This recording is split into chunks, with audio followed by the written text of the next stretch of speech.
Hoje a gente vai mergulhar numa das disputas de poder mais intensas da antiguidade, a sucessão do rei Davi. É uma história sobre o que acontece quando um líder lendário começa a enfraquecer e a ambição dos filhos dele ameaça jogar uma nação inteira no caos. Pois é, essa é a pergunta central de tudo. Um trono super cobiçado e um rei que já não tem mais aquela força para impor sua vontade. Pronto, é a receita para uma tempestade perfeita. É o cenário ideal para um drama de sucessão com consequências gigantescas para todo mundo. A situação em Jerusalém, nesse ponto, é extremamente volátil. Davi está no fim da vida e aquele vácuo de poder começa a se formar, sabe? Nos bastidores, a corte está toda dividida. As facções, cada uma leal a um príncipe diferente, já estão se movendo nas sombras, se preparando para a luta pelo controle que todo mundo sabe que é inevitável. A fonte descreve o Davi como um homem já tão frágil, mas tão frágil, que mesmo cheio de roupas, ele não conseguia se aquecer. Essa fraqueza física é um símbolo muito poderoso da fraqueza política dele, e é justamente essa vulnerabilidade que abre a porta para um dos seus filhos tentar tomar o poder por conta própria. E quem dá o primeiro passo? Adonias. Ele é o filho mais velho de Davi que ainda estava vivo. Um cara bonito, carismático e, o mais importante de tudo, muito ambicioso. Ele olha para a fraqueza do pai não como uma tragédia, mas como uma oportunidade de ouro. E ele não faz nenhuma questão de esconder suas intenções, viu? Adonias declara abertamente o que ele quer, age como se o trono já fosse dele. É uma jogada assim incrivelmente ousada. Um desafio direto não só aos rivais, mas à autoridade do próprio pai. Agora, o que é bem interessante aqui é como Adonias constrói essa imagem de poder. Ele monta uma comitiva real, com carruagens, batedores, tudo para projetar status. O texto até menciona que o pai dele nunca o tinha contrariado. Isso sugere que ele cresceu com um sentimento de que tinha direito a tudo, o que agora, claro, alimenta essa busca dele pelo trono.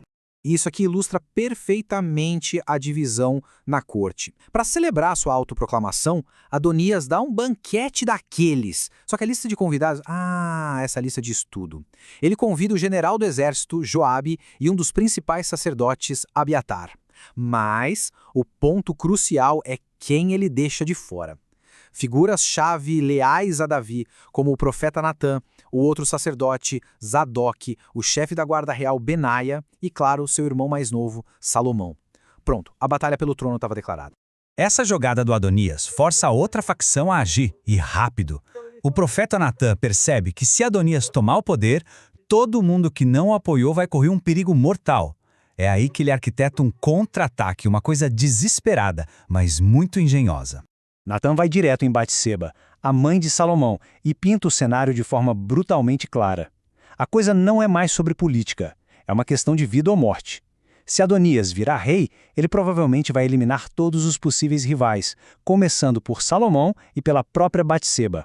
Então, o ponto principal é esse plano coordenado.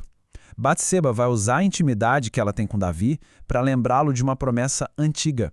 E logo em seguida, enquanto ela ainda está lá, Natã, que é uma autoridade moral e religiosa, vai entrar para reforçar a urgência da coisa e confirmar a história.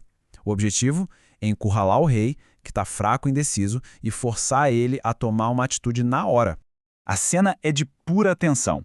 Batseba entra nos aposentos do rei, se curva e apresenta seu argumento.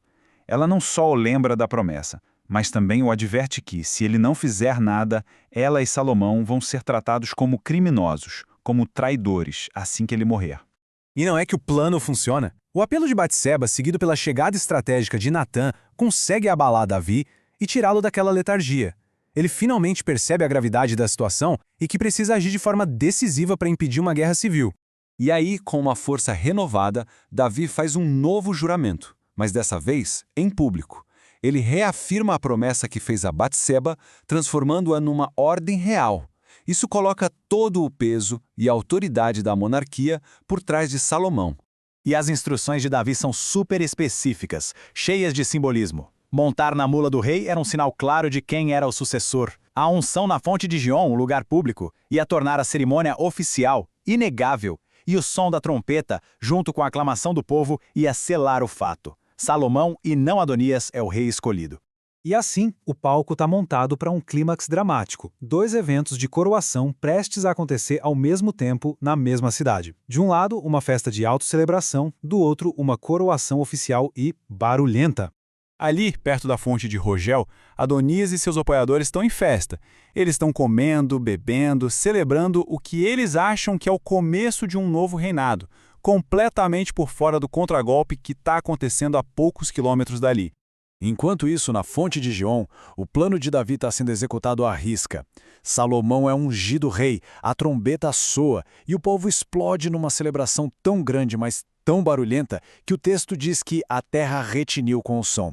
O barulho da festa de Salomão chega até o banquete de Adonias. Joabe, o general experiente, é o primeiro a sacar que tem algo estranho. Ele ouve a trombeta, o clamor da multidão e percebe na hora: alguma coisa está muito errada. A confusão e a ansiedade começam a tomar conta de todo mundo ali. E no meio dessa confusão chega um mensageiro. É Jonatas, filho do sacerdote Abiatar, um dos aliados de Adonias. Todo mundo espera uma boa notícia, mas o que ele traz é a verdade devastadora. O rei Davi agiu. Salomão foi ungido, já está sentado no trono e a cidade inteira está do lado dele. O golpe de Adonias tinha fracassado. A reação?